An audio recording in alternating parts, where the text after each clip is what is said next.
Welcome back into another episode of the A-List podcast. I'm Kwani Lunis, as always, with my favorite people, not maybe favorite people, wow, but favorite podcast co-hosts, A-Shroud Blakely and Gary Washburn.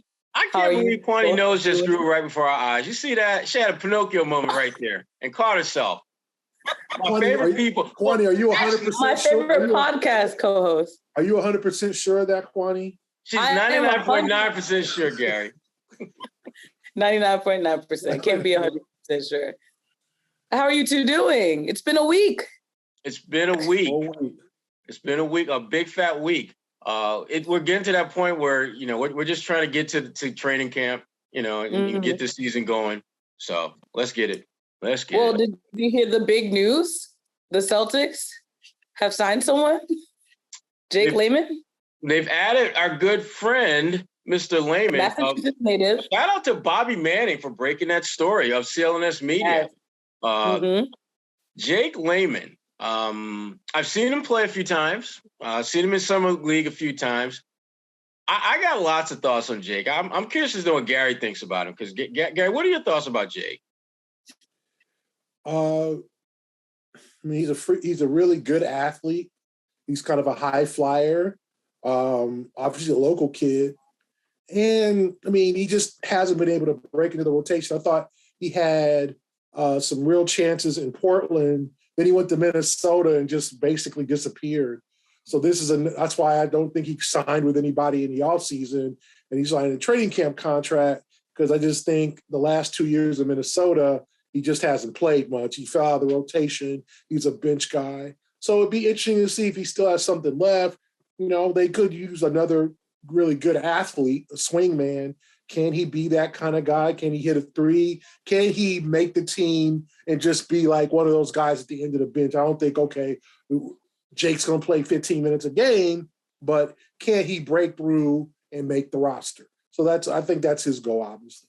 I think, for the Celtics, Jake would be what you call, in case of an emergency, let's go there type of player. I think that's what they're looking for with that final roster spot. They're looking for someone who isn't going to necessarily play their way into being a regular rotation guy, or even compete, for that matter, for being a regular rotation guy. But if you were to throw them into the regular rotation, they're not going to suck. They're not going to, they're not going to be the first or second year player who kind of, you just don't know how they're going to react to that spotlight. And they're not going to be that grizzled veteran who is wondering, I've played in X number of games and done this, that, and the other in the league. Why am I not playing ahead of that dude who's like 3 years in and ain't never going to be half the player that I was in my prime?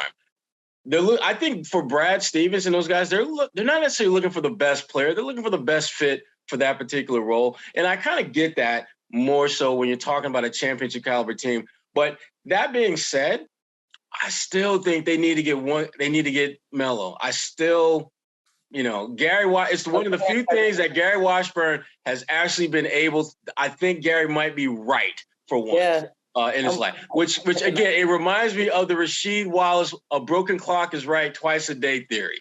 Gary, the clock has struck and this is your moment. I think you're right about that. Clock. Did he just call you a broken clock? Yeah, I did. I did. I complimented him, but I had to keep it real. I had to keep it 99.9%, Kwani, because we can't do 100. You can't do 100. Anyway, I do think they need a body, but there's 2 weeks before camp. You'd want to get that person in ASAP. And I think that, honestly, if they were going to sign Carmelo by now, they would have done it. So either they're really examining what to do, or they really are feeding us this, we believe in Sam Hauser and Luke Cornett stuff, and they really believe that. I'm not so certain about that. I like Sam. I think he did the game in Toronto where they almost won, where they didn't play anybody, and I thought he played pretty well, but he hasn't had a lot of time, a lot of burn out there. So to sit there and say he can handle the role, I think they need another vet. I think everybody believes that, but we'll see what happens. It could be in terms of obviously the salary cap and the luxury tax you face by bringing in somebody who's making $3 million. That might mean $12 million. So you don't know if ownership is like, listen, we're cutting this off, or we have time to sign Carmelo during camp, so there's no hurry. I mean, because obviously, if he was that desired, he would be signed by now. I mean, Montrezl Harrell signed with the Sixers after beating a weed case. So obviously there was desire for him. There's 30 teams out there. So I think Carmelo might have to wait this one out, unfortunately. Or he probably has offers on the table from teams he probably don't want to play for because he doesn't think he'll win a championship. Or has a chance at championship. So to me, my hopes for Carmelo are not high. I think I said they would handle their business right now, get him in some workouts with Tatum and Brown, and get him ready to go when camp starts 2 weeks from the day. Yeah. And Gary, to your point about, Melo versus, Montrezl, there's a 10-year age gap also between them. He's only 28 and Melo's 38. And so if you're the Celtics, you might want a veteran, but do you want a veteran? There's obviously concerns about, Melo from a mileage standpoint because he's played a lot of basketball, played a lot of great basketball individually. So how much juice does he have in the tank? And, the one thing that I think we all have to be mindful of with Brad Stevens and the Celtics is that their philosophy when it comes to draft picks is very different. They're willing to include them in any and every deal, whereas Danny Ainge treated them like they were blocks of gold, very reluctant to part with them.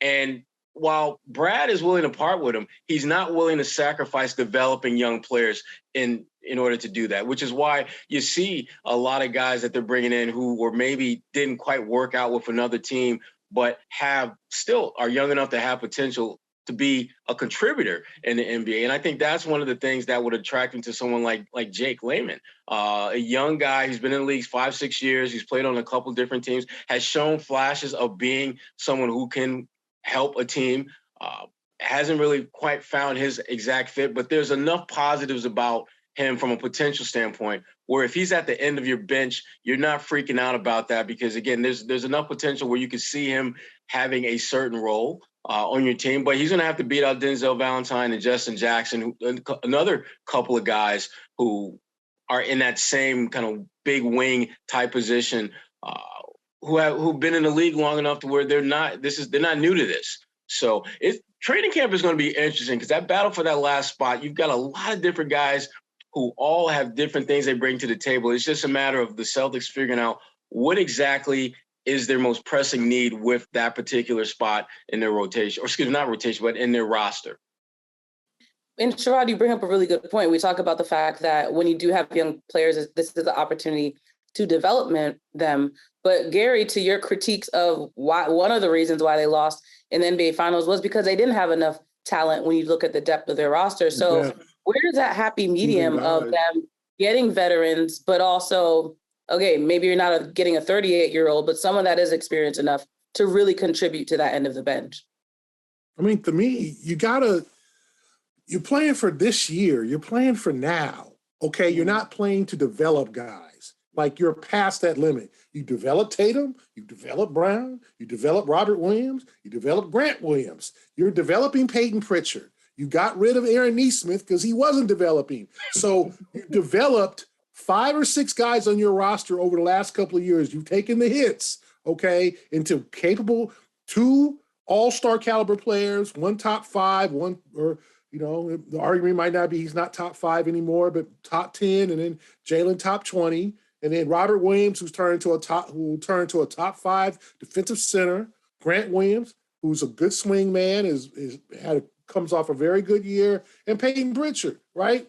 To me, you've developed. And now, if you are trying to take somebody, if you're going to want somebody sit a year now, you develop J.D. Davidson. You develop guys that you drafted. But some of these young guys, you want Carmelo or Bruno Caboclo. No offense to Bruno. I'm rooting for my man because I think that 2 years away from being 2 years away, it really stuck with him, unfortunately, and gave him a bad tag and he wasn't ready. And maybe now he's ready. He's 26 years old And I said, like, he could be a twin for Sherrod's son, Isaiah, as I always say. Like, they we still haven't confirmed. We need a DNA test. We haven't. We need a Mitt to show pictures of the two beside each other and be like, hold on. Anyway, to me, you have to have veterans. That's why the Warriors signed Iguodala. That's why you sign some old. You don't go Lakers and sign 7 old guys and like we don't like Kwani. That's going too damn far, right? You got the AARP crew on the team. You know what I'm saying? I mean, no, you don't do that. But 1 or 2, because you got Al, and that's your oldest. That's it. You could use a Carmelo or someone else who can stabilize the team, be a good locker room guy or whatever. Now, the developing part, the only guys you develop is Fiondu, and you do it because he's on a 2-way. And or if you want to sign, he said it right, y'all. Yep, got it right.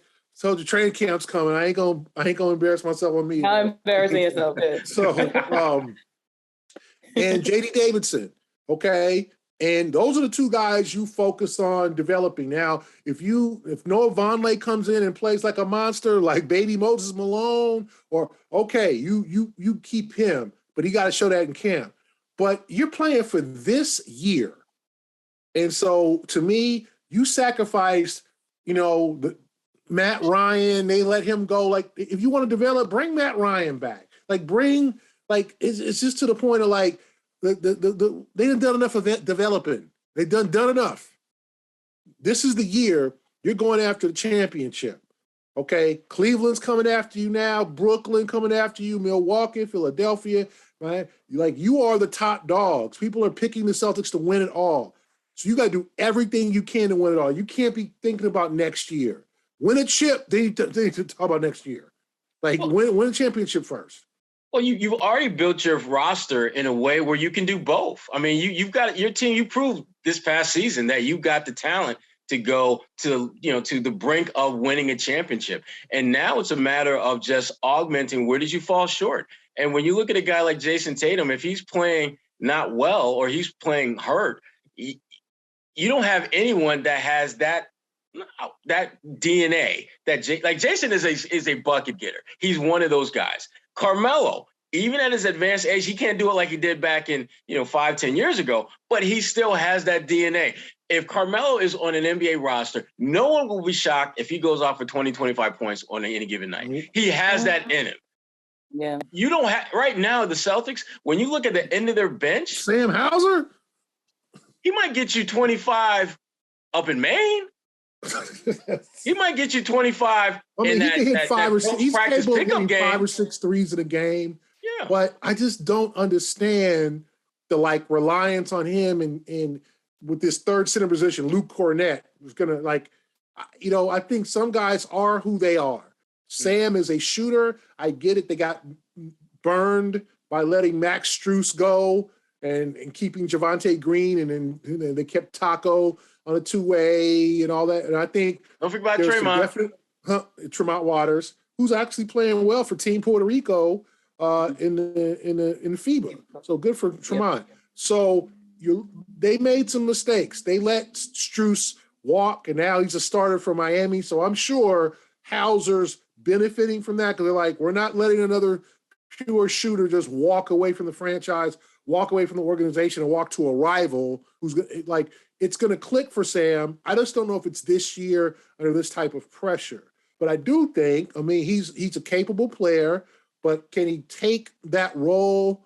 I just think you bring Carmelo. If Carmelo sucks or he's not playing well or he's done, then you can decide what to do. You can waive him. It's on a 1-year minimum deal. But these are what the championship teams do. You bring in an abundance of talent. You let them fight it out. And then if you got to let a guy go, you just got to let a guy go. Yeah. My joke might be getting old, but I still stand by the fact that Brad Stevens is now running this company that we know as the Boston Celtics, and he still needs to hire some good talent. So Stop, Gary. Stop it, Gary. He's a hater. Gary's a hater. Such a But hater. our partners, we have a partnership here at the A-List podcast with Indeed, and they know everything that you need to know about hiring a business, and they understand you more than any other website would. They're the hiring platform that will help you attract, interview, and hire all in one place. So instead of spending hours on multiple job sites looking for candidates with the right skill sets, the right shooting ability, can they play in the post? Indeed has got you covered. And you don't have to wait, actually. They say that actually 80% of Indeed employers find quality candidates whose resumes match the job description the moment they sponsor a job. One thing that we love here on the A-List podcast about Indeed is the fact that they have that instant match feature, which, again, once someone puts their resume in the system, it kind of pinpoints them for you to figure out if they're the best person for the job.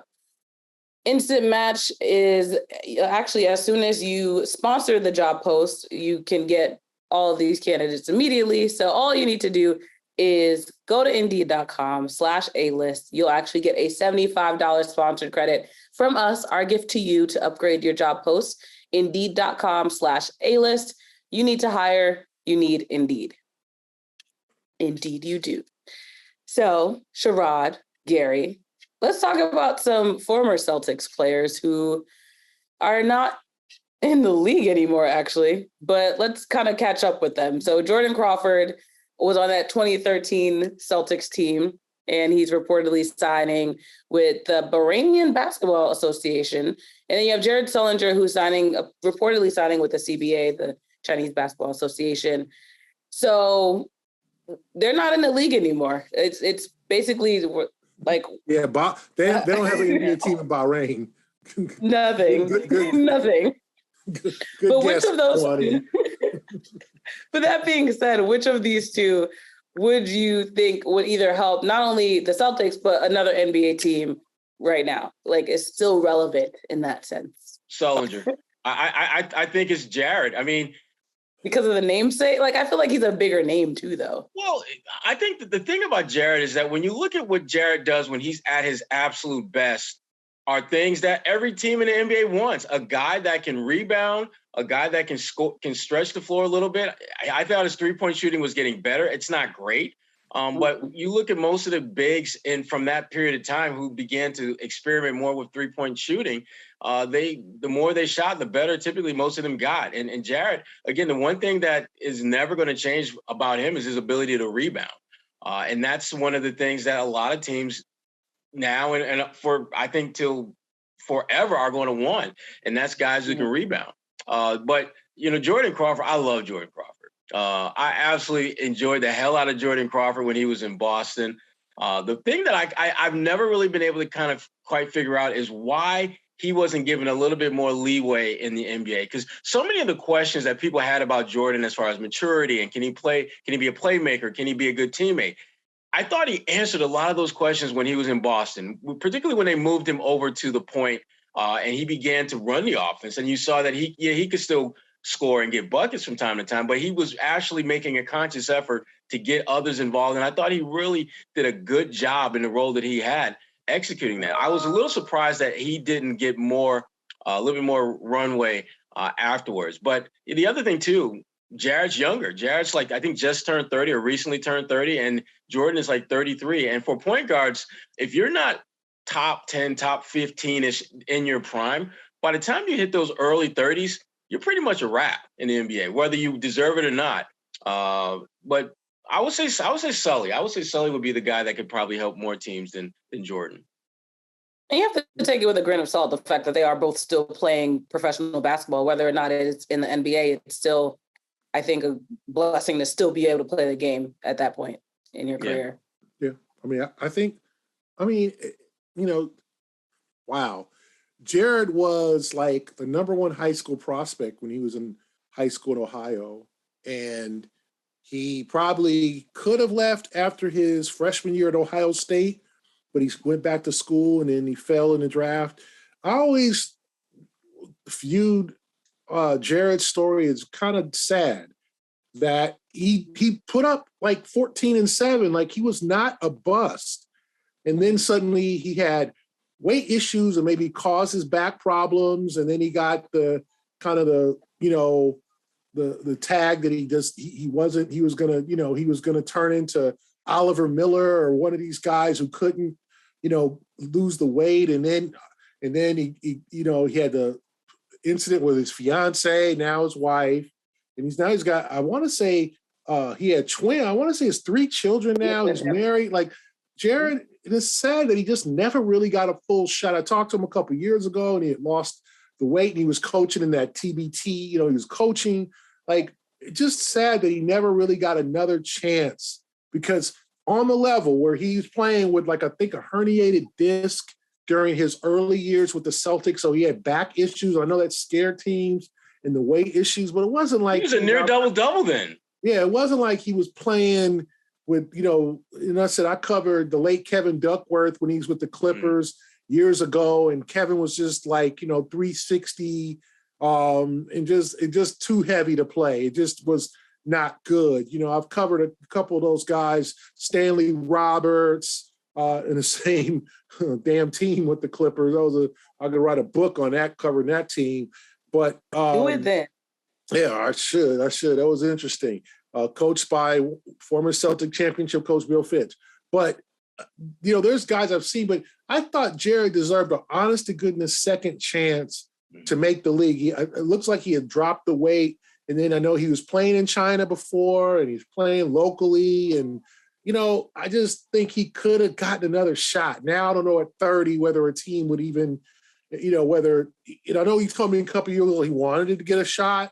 He wanted to get all these guys getting training camp invites. It's like, why not bring him in if he's trash? Or I hate the word trash. I don't should use that anymore. If he's not good anymore, or he doesn't have it, then, you release him, you say, and he says he tried.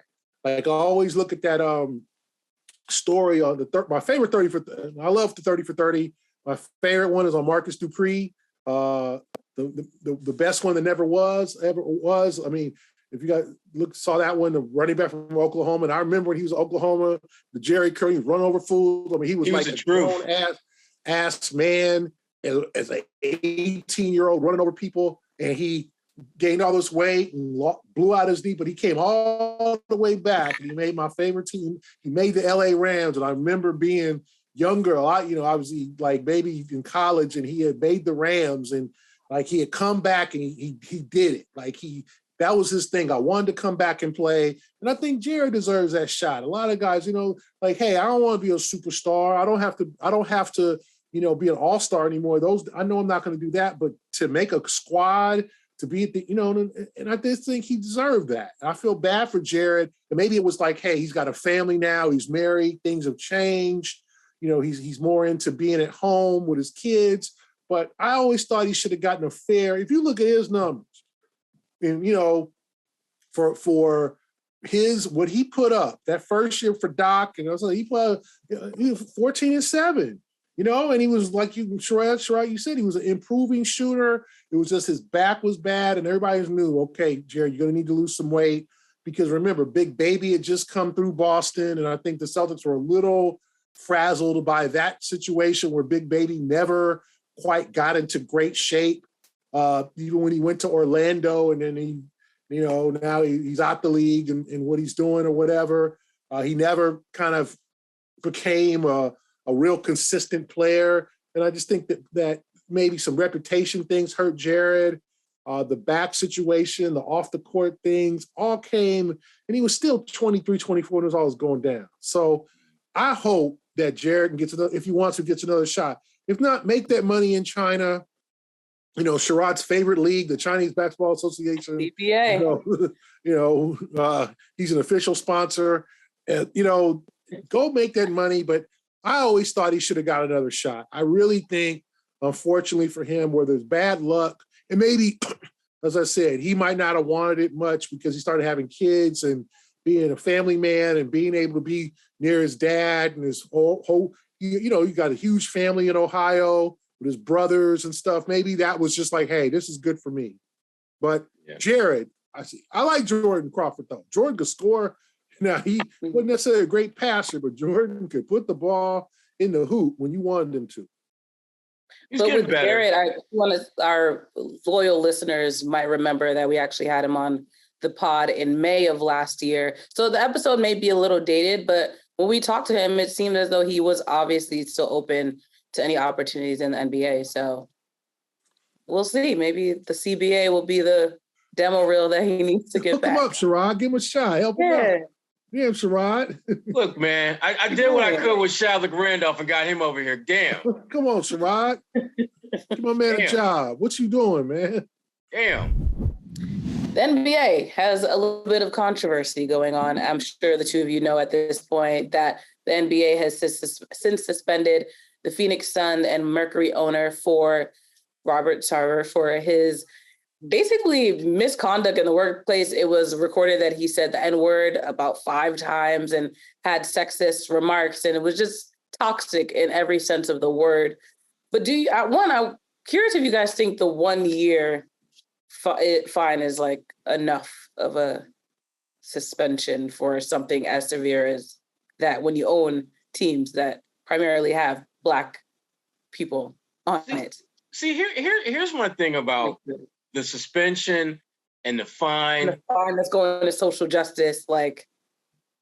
I want my understanding of just being around rich people is that the one thing that absolutely drives them nuts is when you get your hand in their pocket.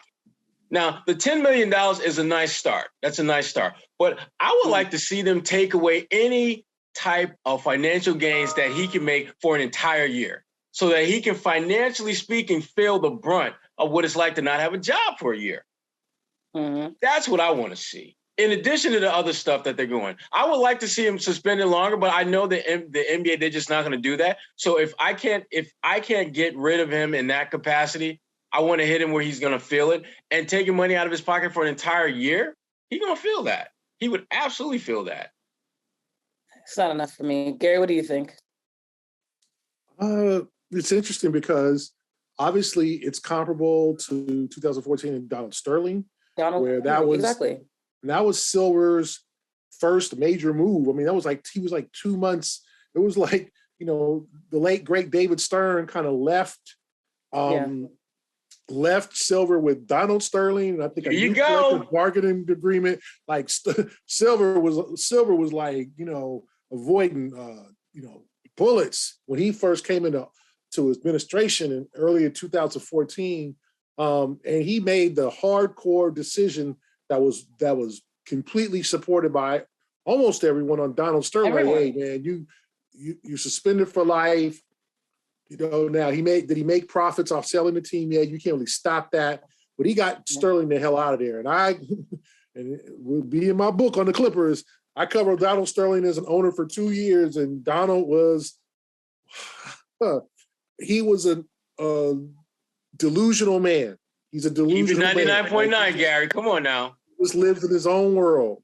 And it was interesting. And none of the stuff that he said surprised me. He was a very delusional man, just like a Howard Hughes type, where he was in his own world, but he was filthy rich, right?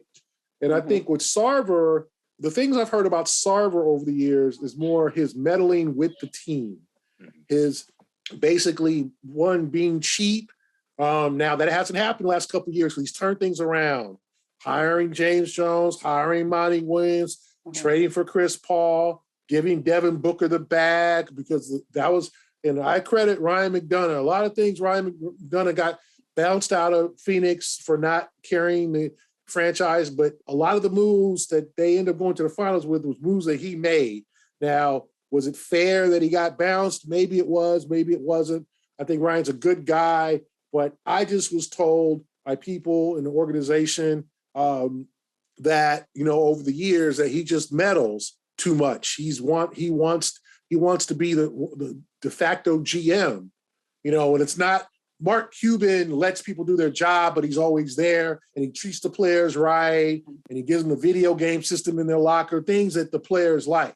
Phoenix, people were like, no, and it's amazing. Phoenix is, we go there, I've been there. I used to cover baseball spring training. It's a beautiful place, except obviously in the summer it's crazy. The weather, it's like Vegas, but it's no state income tax. The weather is picturesque. 9 months out of the year, a lot of athletes love living there. A lot of former athletes, Charles Barkley's, Ken Griffey Jr.'s, a lot of them have homes in Arizona. But for whatever reason, they couldn't sign any free agents for 15 years. Why do you think that is? I was told basically it's Robert Sarver. LaMarcus Aldridge went back to San Antonio, turned down Phoenix. LeBron James wouldn't meet with the Suns. The Suns had money to sign LeBron. They were trying to literally go after LeBron James. Now the image has changed with James Jones and Monty Williams. But I've heard about things for Sarver as one of the worst owners in the league for years. But for whatever reason, the league might be afraid of him. And this 1-year suspension and $10 million for a billionaire, that's like finding, us $100 That's like getting a parking ticket for us. For him, to me, that's insulting. But that's, I think, apparently under the new rules, that's the most they can find. They can't find him $100 million. He'd sue over that, right?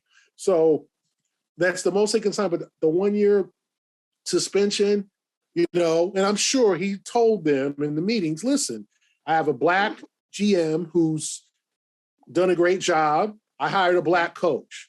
Okay. Now, if you ask around the league, how many owners have done that? Well, that's a low number, right? How many owners have both a black GM and a black coach? Okay. And I could not possibly be racist. No, that's his argument. And then he promoted a woman recently, an African-American woman, into a high post too. So I'm sure Sarver's argument to Silver was like, listen, I ain't Donald Sterling. Like, I got capable, talented black people in my organization. Now, does that mean he's not a racist? No, it doesn't. Does that mean he's not a sexist? No, it doesn't. Misogynistic? No.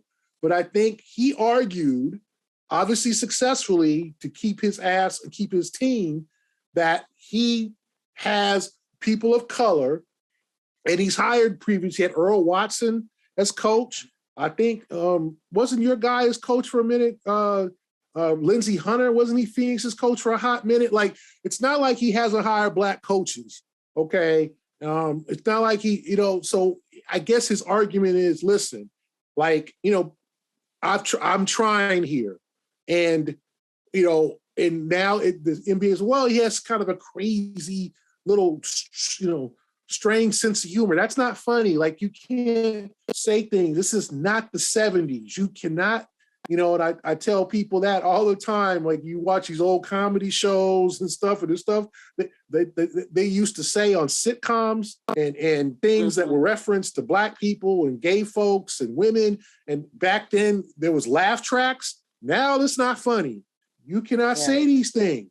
You watch some of those old 70s shows and watch some of the things they said, you were like, it made you cringe a little bit. And it was back then, it was like, ha, ha, ha, that was funny. Everybody got made fun of, but it was acceptable. It doesn't make it better. It's not better. It wasn't better back then. It was different. You cannot say things like that anymore. And as a billionaire, you go to a sensitivity class or have someone tell you, hey, Mr. Sarver, you can't really say the N-word, even though you're trying to quote somebody. I don't know what that means. Who are you trying to quote? Like, what is you telling me? Who said that? Yeah. Oh, such and such called such and such. Like, I'm not going to say that. You're not going to say an offensive term for another race, and you'll say, oh, he said the X word. The word, exactly. Whatever the word is, you're not going to say the word. So to me, I think his arguments are rather ridiculous, but I do think the fact that the organization, one, is one of the best now in the Western Conference. They have a very good African-American coach, Monty Williams. I've heard him talk about Sarver. He's had no issues with Sarver, at least publicly, and now he hired a black GM. So you look around the league, okay, have the Celtics ever had a black GM? They have plenty of black coaches. Who's the highest ranking African-American in Celtics organization? Allison Feaster. Yeah. That's it, right? So we have to look at other organizations, and I'm sure Sarver said, listen, look at my resume. I've not had a shortage of black coaches. I think Terry Porter might have been a coach in Phoenix. Like, they've had black coaches. So I'm sure that was probably his argument. Now, and I think the league was like, you know what? We don't want the legal mumbo jumbo. We don't want this guy coming after us to keep his team, because obviously he is going to fight this, as Sterling did, but Sterling stuff was on tape. Sterling had a mistress that looked really bad. Ready. Yeah. He was ready. Like he had a mistress who came out and got him, and he had a wife who was a co-owner who was like, I wonder where she is now. The mistress or that woman, the whistleblower. I don't know. V. Stiviano? Yeah. I mean, remember, then his ex-wife or his current wife was like, so it's like the league was like, man, Donald, you've been bad for years. And I think Sarver has been bad for years, but since he hired James Jones, the organization on the floor has been better. But this is ridiculous. He should have a team stripped. He should not be an owner of an NBA ball club. This is not what the NBA preaches in terms of diversity and inclusion. It's not, okay? But so this is a black mark on Adam Silver's resume to me, as much as it was a positive mark. And I also say black mark because, not a good mark. Black's good. Yeah, clean that up, Gary. Clean that up.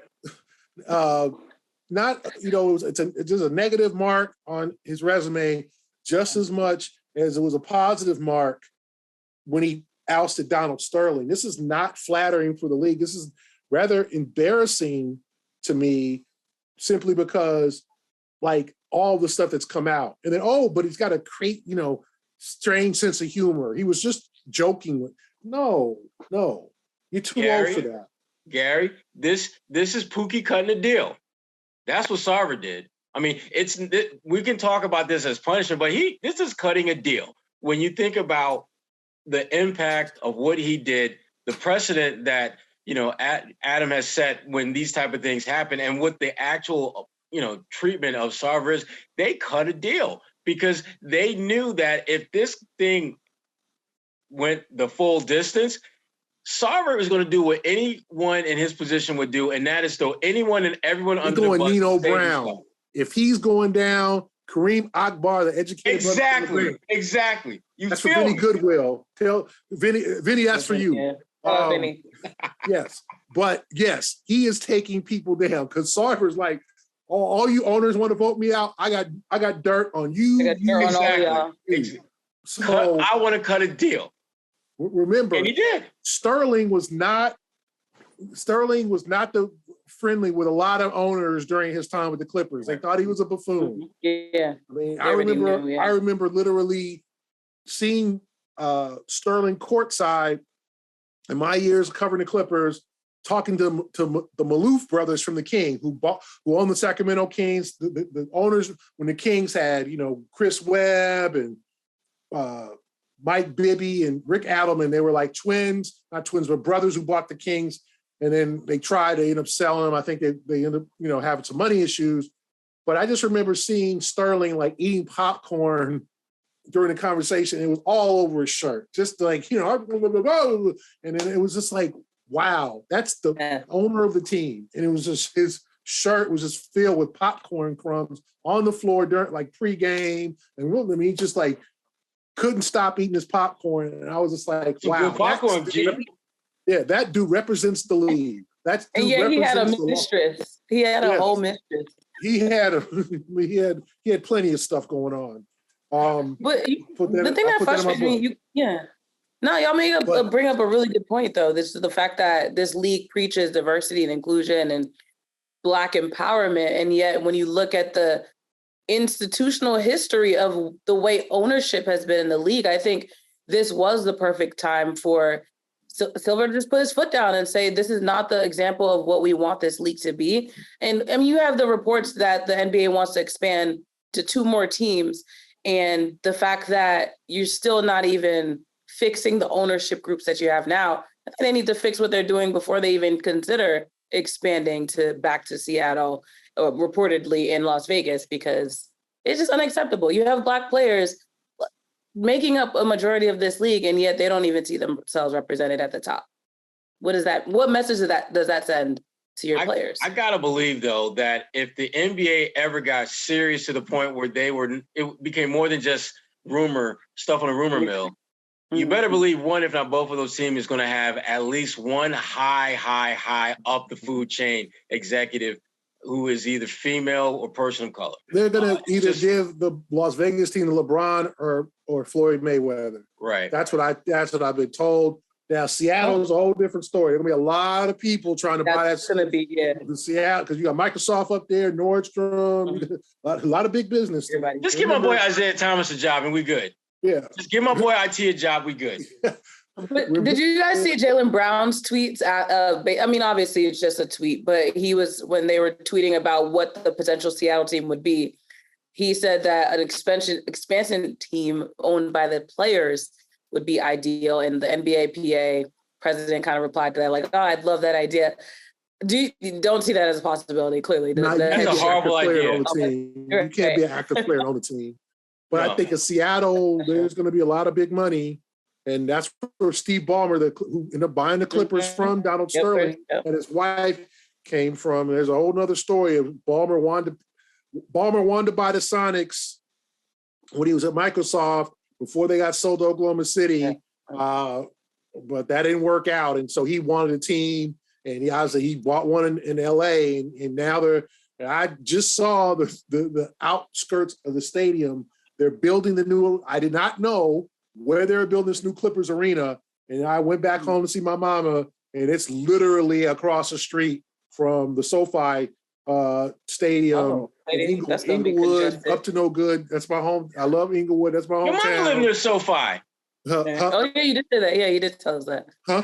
Your mom lives near SoFi. Yeah. She lives right near. It's near your house. My mama lived right near. I grew up near the Forum, and they're building a new real estate value. Yeah. Let's move on, Sherrod. Anyway, they're building the arena right across the street from SoFi. I looked, I was like, wow, there it is. I did not know where it was. So Ballmer's invested in LA, so it's not going to be him. But there's money, and I said, I think the league wants to get another African American owner. I think it's going to be LeBron. If he's still, who knows? If he's still playing. Right. It could be a company that he supports. Could Rich Paul do it? It could be, but I don't think LeBron can have any stake of ownership as long as he's still playing. So they'd have to figure that one out. But I do think, like you said, Kwani, the league needs to make some stuff happen here. And I do think that this Sarver situation, they took a year to investigate. They had a lot of people. They talked to over 300 people, and the consensus was, I know you've been around the league, Sherrod, like Sarver was not one of the league's worst, considered one of the league's worst owners, one of the league's worst to work for, a meddling owner, unprofessional, all of the above. And it's just now, remember, Phoenix didn't make the playoffs for almost like 10 years up until the bubble. The 10 years that they were just insignificant. And then they hired Monty Williams, and they went to the finals in 21. And, obviously now they're still a franchise that's one of the best in the Western Conference. But I'm sure Sarver's argument was, listen, I have a black GM and a black coach. And I don't know how many other teams, I'd have to really think, have both a black GM and a black coach. None off the top. I know teams of black GMs and teams of black coaches, but that combination is rare. And I think that was probably one of his arguments of that he's probably changing. And I'm sure they've talked to Suns people, Monty Williams, James Jones, who supported him, to only get this suspension. But apparently he was upset over that suspension. So it's one of those things to me where it's a negative for the league. It's egg on the league's face. And so when they're talking about this diversity and inclusion and incorporating all, what does that really mean if you got enough money in your pocket? Mm-hmm. And by the way, you mentioned 30 for 30 docs. One of my favorite 30 for 30 podcasts is actually the Sterling Affairs. Ramona Shelburne did a lot of that reporting, but it was a really good podcast. So if you don't really know the Donald Sterling story, I think they did a pretty good job of breaking it down throughout the years. And just, it's really mind-boggling that all of this was able to go down, and it took that long for him to even get exposed. But that being said, on a brighter note, what would you two have coming up? Any Boston Globe columns we should be looking out for. Sherrod, how the kids doing? Teaching the next generation. Next generation. Trying to keep them alive. Keep them in school. Say no to drugs. All that good stuff. All those good messages. Very important stuff, though. Yeah. I'm working on a column now on the Sarver thing, and I wrote a column on the Patriots that will be running later this week. And I'm headed for South Bend, Indiana, Thursday for my UC Berkeley Cal Golden Bears. Go to the Golden Dome to face Notre Dame. Gary, I wish they had the loss last week. They might kill us. But my first trip to I've been to South Bend before. I have family there. I've never been to the campus, so I'm looking forward to going to Notre Dame just to see, and hopefully we give them a good game. I know. Can y'all win it for BC? Win it for BC. Come on, do it for all of us. Oh, God, poor BC. Forget about the Pigeons. Leave the BC Pigeons alone. Poor BC. My Eagles alone. Yeah, I'm excited about going there and honestly seeing it for the first time and seeing, my school's team try to pull out a win. Notre Dame's 0-2, and I know they're in trouble, so they might be playing a little bit desperately. So we'll see. BC. But BC, hey, they got Maine this weekend. They might win. That's a tough one. But Kwani, it's a night game. How many people are going to go see BC and Maine at 7:30 p.m.? Nobody. Is that game in Maine? No, it's in BC, but it's at night. Like, I'm gonna be there. Ain't nobody going to see Maine. I can confirm I will not be there. You're not going to be there? Oh, that's a support. Sorry. That's support. I'm busy. Don't you got a jersey or something? Don't you have a jersey? I do. Yeah. For those, hopefully that comes up. You ain't even going to support your school. I'm retired, baby. Well, when Syracuse comes to BC, I will be going to that game, Kwani. We should go together. We'll tailgate together. Gary, you'll be the mediator. I'll go.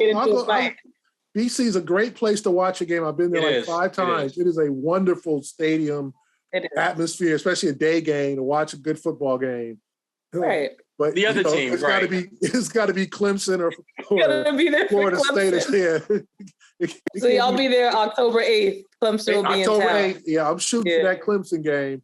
Yeah, we should go to that one instead. Forget Syracuse. It can't be Clemson. Yeah, we'll try to do a group trip to Syracuse. They haven't set the time yet because I was looking at that game to go to. And maybe that one will actually probably be a night game, knowing if Clemson's still high up. The weather's good, that we could tailgate. Yeah, we'll go and see him play Clemson. The A-List podcast goes to Boston College. Goes to Chestnut Hill. Well, that's a wrap on the A-List podcast. Once again, some love to our sponsors. You can get that $75 credit at Indeed.com/A-List. For Sherrod Blakely and Gary Washburn, this is the A-List podcast. We'll be back next week. Keep it 99.9.